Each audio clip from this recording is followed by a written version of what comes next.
Hello and welcome to Election 2015 Ask Nigel Farage.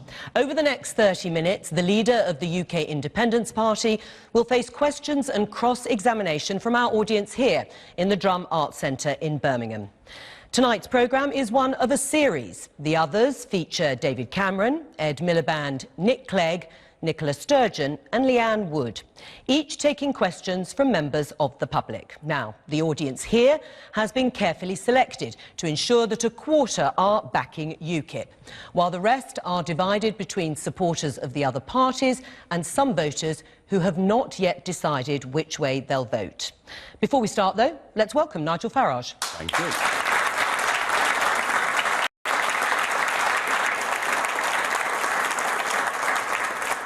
And now let's go to our first question, and it's from lady there in the back row, Joshna Patney. Joshna. Right. Would an exit from Europe be damaging to the UK economy, Nigel? Well, we're not exiting Europe. Let's be very clear about that. I love Europe. It's a wonderful place. It's got different countries, different peoples, different languages, cultures, wines, cheeses. It's a great place. And provided it's democratic and not fighting each other, it is, I think, in many ways, the richest, culturally, the richest continent on Earth. However, what now masquerades as being Europe, what has hijacked the word Europe, is something called the European Union, which has a flag, it has an anthem, it has a president, not that anyone can ever name who they are, and it is a political union that now makes nearly 75% of our laws, costs us a great deal of money, and I think is wholly unnecessary, not just for Britain, but I feel that for the rest of Europe too. And what I want to do is to amicably divorce ourselves from political union and have a simple free trade agreement, which, interestingly, is what my mum and dad voted for in a referendum 40 years ago on what was called a common market. So let's have trade, let's have friendship. And can I just finish by saying that some big businesses say, yeah, but if we're not in Europe, it would damage our economy because they wouldn't buy our goods. Well, we manufacture cars here in the West Midlands that are sold into the European market and indeed to India and China too, but they sell us nearly 1 million cars a year more than we sell them. And the point is this, we're their biggest marketplace, so they need us more than we need them. Joshna, do you want to respond to that? Because your question was, would it damage the UK economy by leaving the EU? Yes, that's what I meant. Yes. Right. Do you want to add anything to what Nigel has just said? I understand there are penalties to come out of EU. No, there are no penalties to come out. What about the tariffs, though, Nigel? They'll be talking about tariffs if you were setting up bilateral agreements. Well, that actually would be against the World Trade Organization rules. And remember, there are nearly 60 countries in the world that trade with the EU without tariff barriers. There would be no change to British business with the EU at all. But what we would be able to do is to negotiate our own trade deals with the Commonwealth and elsewhere. So I see a plus from this, not a minus. Let's take some other questions. The gentleman here. HSBC obviously announced last week that they're considering moving their headquarters from the UK. You've got links with the city yourself. One of the main reasons for that was the uncertainty of leaving the EU. They want us to stay in the EU. I was just wondering your stance on that, because you don't want big businesses like HSBC leaving the country. Well, the whole point about the city, and when we talk about the city, we generally think of the Square Mile and Canary Wharf and people earning vast sums of money. Actually, our financial services business is big here in Birmingham, and it's big in Cardiff, and it's big in Manchester, and it's insurance companies, and it's banks. And what we've done is we've transferred control of Britain's biggest industry to a new set of institutions in Brussels who actually don't really like the way that our free market, as they see it, Anglo-Saxon model works. HSBC are leaving, not because of uncertainty. HSBC are leaving because they see a banking regime, and despite the awful things that happened 10 years ago, but they see a banking regime and a regulatory regime that makes London too expensive a place to do business. Right. And what I'm arguing is this. Financial services are Britain's biggest industry. We made a massive mistake giving control of the banks away from the Bank of England to a new regulatory authority. Gordon Brown got that wrong, but we should be in control of that industry. It matters hugely for jobs all over Britain. Hands up, anybody else who would like to say something on this? And just to say, of course, HSBC, how many jobs would be lost if they did relocate, Nigel? Well, about 5,000 initially, okay. but because that would be the HQ. Potentially, though, it's more than that. The lady right in the centre of the second row, yes, your question. In 2017, there's no referendum held whether you want to stay in the EU or not. And if that vote comes back and says that the majority do want to stay in the EU, then isn't the UK Independent Party fundamentally flawed? And will you honour the people and what they want to do? Well, hang on. First things first. The point about a referendum is we've had a variety of promises of referendums that have never been delivered. Labour regularly promised referendums, didn't deliver them. Mr Cameron said, I give you this cast iron guarantee that if I'm Prime Minister, I'll give you a referendum on the Lisbon Treaty. He didn't deliver. He spent 2011 and 2012 saying there wouldn't be a referendum. Now he says there would be a referendum. Here's the key. I want there to be a referendum, yes. I certainly don't want to wait till 2017. There is no need to do so. But I want that referendum conducted on full, free and fair terms. And what I mean by that is that both sides must have the same spending limits. The broadcasters must have an ombudsman to make sure there is a proper, even debate. And we must define who is qualified to vote in this referendum and who isn't. No. And if it's a full, free and fair referendum, I will accept the result. Would it make UKIP redundant? No, because just look at what's happened in Scotland.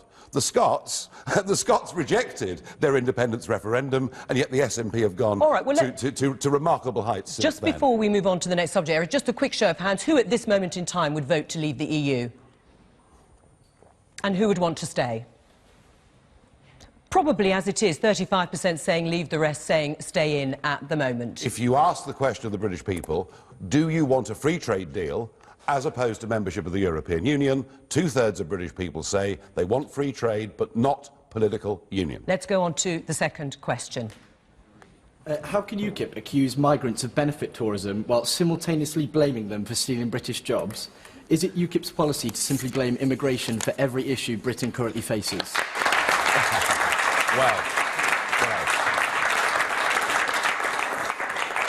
Well, that's...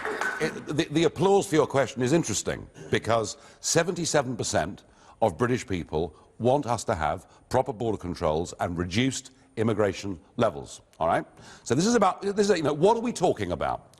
I am pro-immigration, but I'm pro-controlled immigration. And the way the Australians do this strikes me as being absolutely bang-on right. What they say is you have to have a trade or skill to bring to Australia. What they say is if you've got a criminal record, you can't go to Australia, which is rather different to their historical past, but never mind, we'll gloss over that.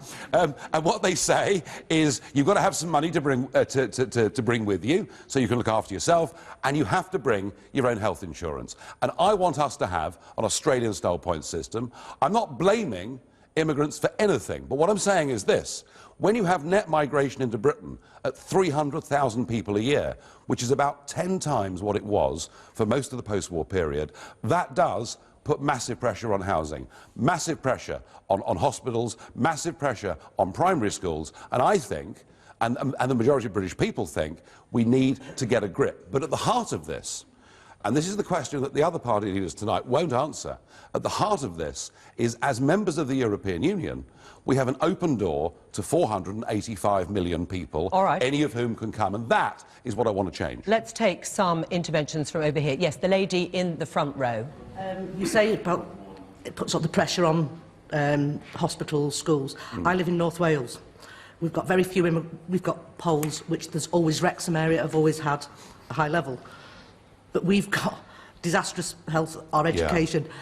They're not under pressure by any immigrants, and the reason some of our youngsters don't work is because of transport links. They cannot get to cities, so it's nothing to do with immigrants. In actual fact, the few immigrants that we've got in actually support the whole community. They fund things, so you can't say that. And they even try and learn Welsh, which I think is brilliant. The problems of the Welsh NHS are, of course, a problem of devolution.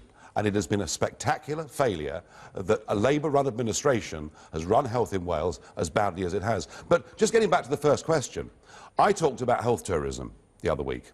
Health tourism is costing us in this country up to £2 billion a year. Now, £2 billion if you include all foreign visitors and if you include temporary migrants. Actually, the figures say 0.06% of health tourism. I think we could save, easily £1 billion a year. And the issue I specifically raised was the issue that since 2012, anybody can come to Britain, not to live, but anybody can come to Britain and get HIV treatment on the National Health Service. Now, it's interesting. I have here a letter from a 30-year-old HIV positive man in London who says, why are the waiting rooms now full to overflowing? Why does it now take me 3 weeks to get an appointment? And he says to me, it is because since we opened the door in 2012, we're now incapable of providing HIV treatment for people legally and you brought this up at the Britain. other debate, and there was quite a strong reaction to it. Can I just take some reaction here? I'll take some reaction here. The gentleman here in the second row. Hello, Nigel. I come from a Sikh community background. Yep. My grandfather came to this country as a Sikh man through the British Regiment. Great iconic figures like Winston Churchill praised the Sikh community at that time. Being the third generation now and growing up in a Sikh home and wider interaction with other communities like the Hindu community and their voices and their experience, what I've gathered is that they collectively, from my experience, have stated that immigration at a fast rate that it's grown is dangerous for this country. It's not healthy at all, not because just the financial deficits, but also the values and true values of what it is to be British. Not to say we have manners and say sorry, yes please, but more than that. All right. And when you have this fast pace coming in, we're accommodating them. Through that, we're watering down our values.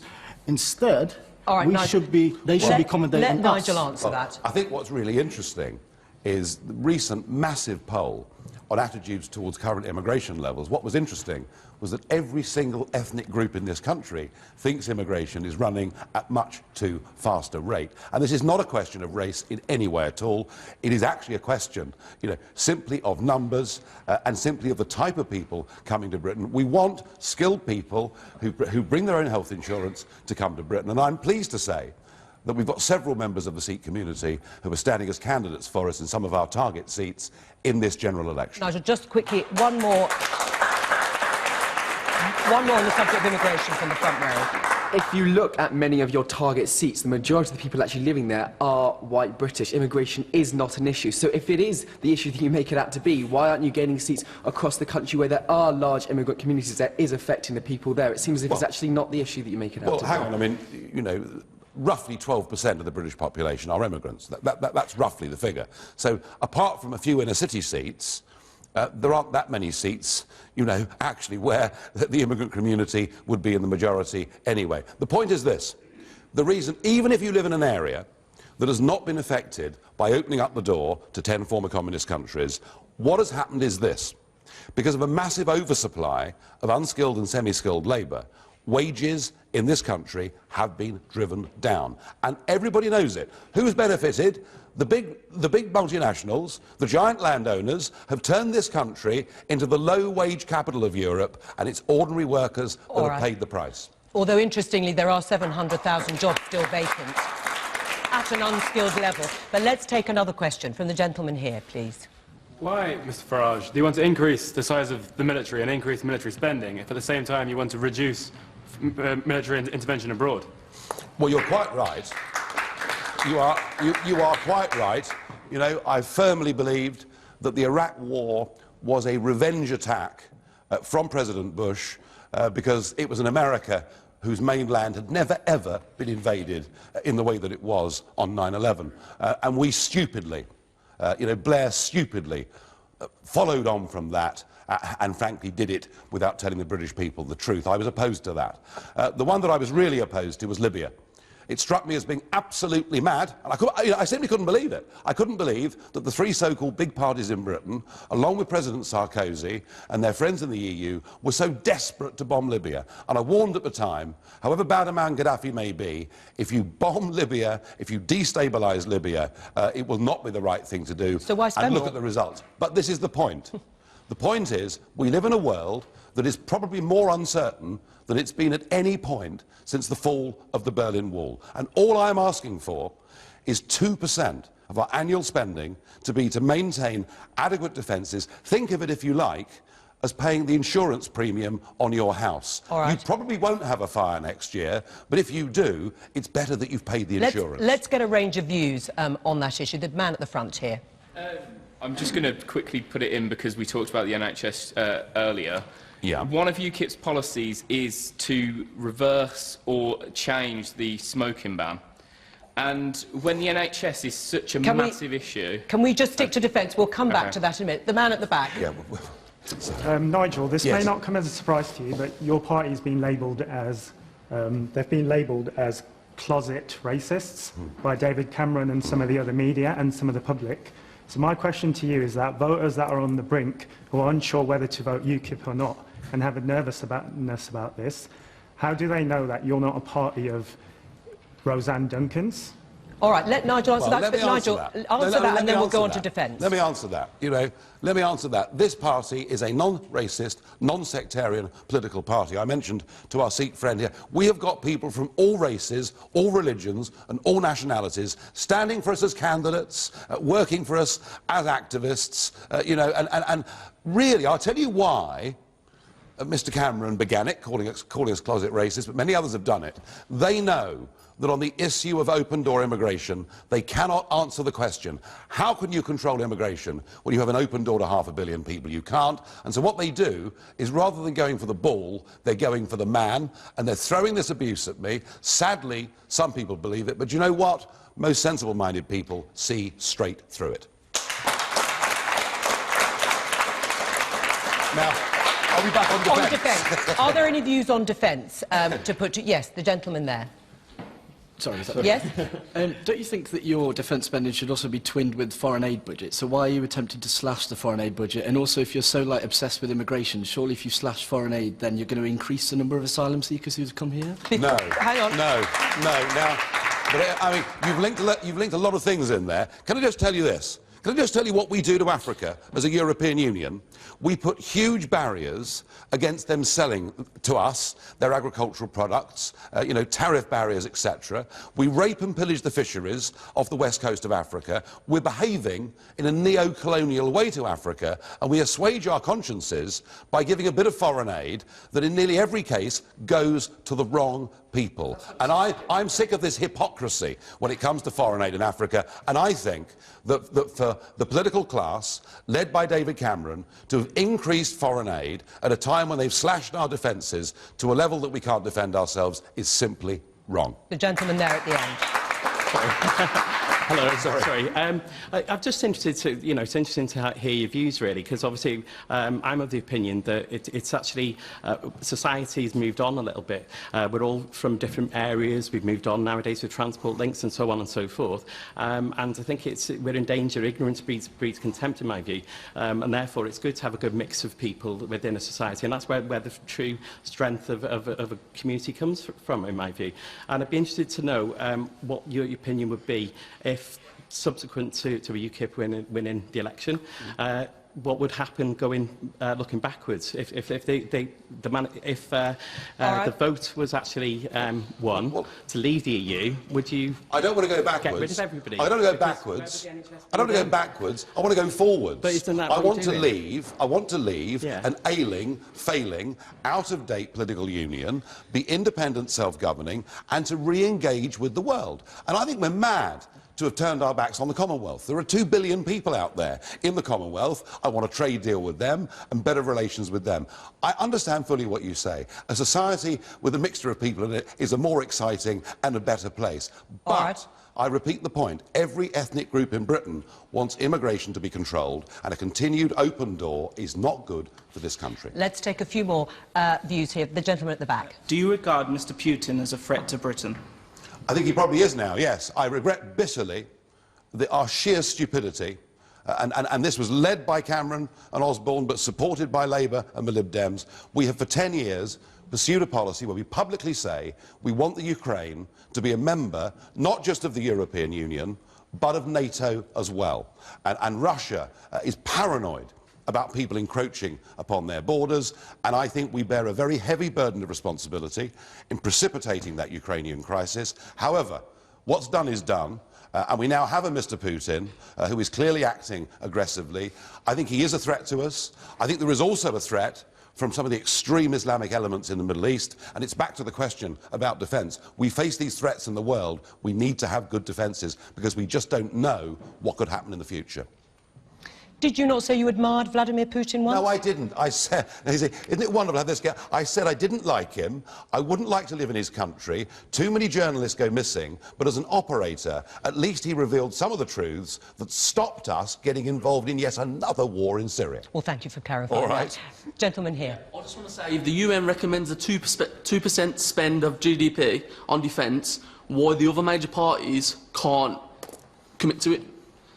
And would you try and force the other parties to do that, Nigel Farage, if you had the chance? You know, I mean, let me say this to you. The group of UKIP MPs that are in the House of Commons after May the 7th are going to make defence a major issue. We will speak about it regularly. But more than just defence, can I say, we will also make looking after our veterans, many of whom have come back from those conflicts physically and mentally wounded. And we now have 9,000 former servicemen and women living rough on the streets of this country, and that's disgusting. And we should do more to look after our ex-servicemen and women.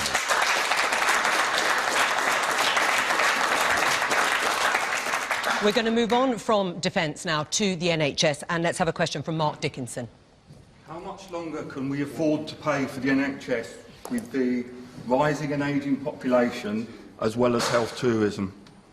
Well, I completely get, Mark, your point about health tourism, and we can save quite a lot of money by making it clear that if people come here from all over the world to work, they have to bring their own health insurance. So I'm absolutely with you on that, and that would save us... We could easily save £1 billion a year, easily save £1 billion a year plus doing that. The biggest challenge we face is, you're right, we are an ageing population.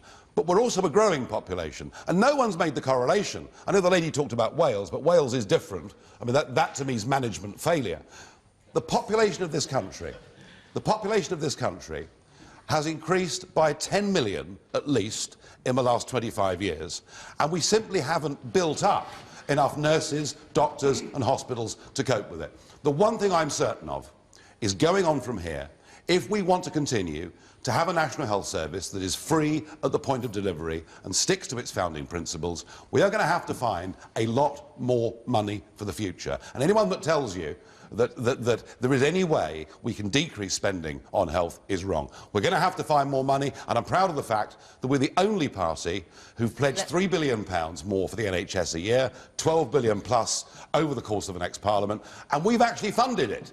What we get every morning now are the Prime Minister and others surprising us at breakfast by inventing money that they can't actually fund. So we need to think about it very seriously. I'm just going to repeat the question just in case people missed it. How much longer can we afford to pay for the NHS with a rising and ageing population as well as health tourism? Let's get a response from this lady here. You have stated in your manifesto that you were going to pay for the care of the elderly by creating a sovereign wealth fund from shale gas extraction, despite the fact that it's unsafe. Would you like to clarify with everybody? What we're trying to do is to think about ways of dealing with the problem that the gentleman identified. Although, look, let's celebrate the fact we're living longer. All right, let's not talk about it as being a horrible burden. Let's find a way of dealing with it and paying for it. When the Norwegians started exploration in the late 1960s in the North Sea, there were many that said this could lead to an environmental disaster. We should not be doing it. The Norwegians did it. And we at the same time did it. The difference is, what the Norwegians did was to take a little bit of tax every year from those oil revenues and put it into a sovereign wealth fund, from which now they fund old age care. And I'm putting into plan something which longer term could help ease that problem. Although the price of oil, of course, has shrunk. Can I just go to the gentleman at the back? Is this on health? Yes. Yes, it is. My experience is that the NHS does not carry out adequate checks at the point that they provide the services to check whether the individual concerned is eligible for free national health insurance. That would immediately stop the tourism. That would immediately stop the people coming in who are not residents, who are not eligible for free national insurance. And that simple act would do it. Let's just take a few more interventions, then you answer them all, Nigel. The gentleman at the back, and then I'll come to you at the front. All this blame of immigration on the shortage of resources, the NHS, is a massive smokescreen. It's not founded by any actual statistics or data. The simple fact, the NHS is short of supply and high on demand. However, the life-threatening diseases and the priorities at the top of the spectrum are dealt with very efficiently. But all this rhetoric you keep spreading about how bad the NHS is, people actually start believing it. Well, I'm very sorry. I've had a rather checkered health career. I've had quite a few ups and downs, including quite a big plane crash a few years ago. And I know that if you're in real trouble, the critical care that the NHS gives you in that situation is probably the best in the world. All right? Well, actually, on cancer, strokes and heart disease, our rates are not as successful as they are in France. So I'm not here to knock the NHS, far from it. I'm here to say that it really matters. But on the demand side, the reason there's more demand, sir, is there are more people in the country, and we haven't built the NHS up enough. Let me give you an example. Just briefly, because I want to get some other interventions. We now have fewer GPs per capita than any other country in Europe. The gentleman there raised a very interesting point. There are two ways of doing this. There are two ways of making sure that people that turn up for healthcare are eligible. One is that we would all have to have a health card. You know, effectively, it would be like an identity card. And that does bring with it questions about the size of a state. That is one option. The other option is actually to make sure that anybody that applies for a visa or a work permit before they come into the country proves they've got healthcare. And do you know what? If you went to Australia or America, you would have to show that at customs before they even let you in. But Nigel Farage, you were a believer in having social insurance in this country at one point. You say you've changed your mind and you believe it should be free at the point of use, but when do you think that discussion should be held again? Well, look, when the Labour Party decided to privatise large chunks of the health service, all of us watched on, you know, Conservatives, Lib Dems, UKIP, we all watched on, hoping it would work. It didn't work, and actually, we've left ourselves with very, very big bills through the Private Finance Initiative for the future. So, no, I want it run publicly, but run properly. Yes, the lady here. Presumably one way you deal with an ageing population is to have us all die of smoking-related causes. Oh dear. We're back to smoking again, no, aren't I'm we? sorry, but it is an issue. You said that you're not, you know, a retrograde party. However, you want to take a backward step on the smoking ban. And to be perfectly honest, your policies seem anachronistic across the board. Very briefly, Nigel, it has to be quite brief. I'm getting a bit of stick here as a smoker. We all have our sins, you know. Do you? Oh, do you? Well, you're a sinner. 10 seconds, well, you're a sinner Nigel. too. Right, listen. Number one, the National Health Service, smoking-related diseases cost the NHS £2 billion a year. Tobacco revenue is about £11 billion a year. That's the first point. Second point. Would you say that Germany was an uncivilised, retrograde country, modern Germany? I don't think you would. You'd have to ask your wife. Oh, I don't think you would. Well, and she'd tell you that, unlike us, they exercise common sense. We're going to have to leave it. When they brought the smoking ban in, within 6 months... We're running out of time. Within 6 months, they'd reversed the ban and allowed separate smoking rooms. I'm going to have to say goodbye while they're still talking here. Tell us how to live our lives. That's it from And the nor should audience they. here in Birmingham. Let's say thank you to Nigel Farage.